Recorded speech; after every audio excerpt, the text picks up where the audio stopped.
અને હવે વાત કરવી છે ખાતર માટે વલખા મારતા ખેડૂતોની। ગીર સોમનાથમાં ખાતર માટે ખેડૂતો વલખા મારતા જોવા મળ્યા।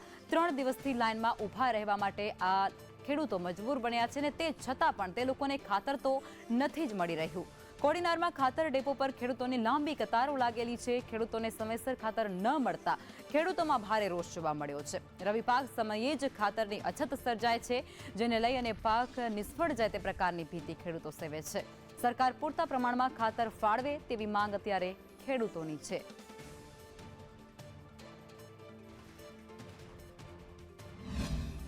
પીપળી ગામથી રહું ખાતર લેવા આવ્યું છે।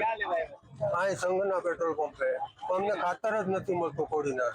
અમે આ 5 દિવસથી હેરાન થાય। અમારે ખાલી 5 બાચકાની જરૂર છે, તો આ 5 દિવસથી ધક્કા ખાય, અમને ખાતર જ મળતું નથી। ખાતર આવ્યું છે પણ અત્યારે મળે તો ખાતર તો લાઈનમાં ઉભો મળે ત્યાં તો બીજો તો પોતે છે મારે, બરોબર। ખાતરની જરૂરિયાત તો બહુ છે, પણ મળવું જોઈએ ને સાહેબ। 250 ખેડૂત છે, કોઈ મળવું કઠણ છે।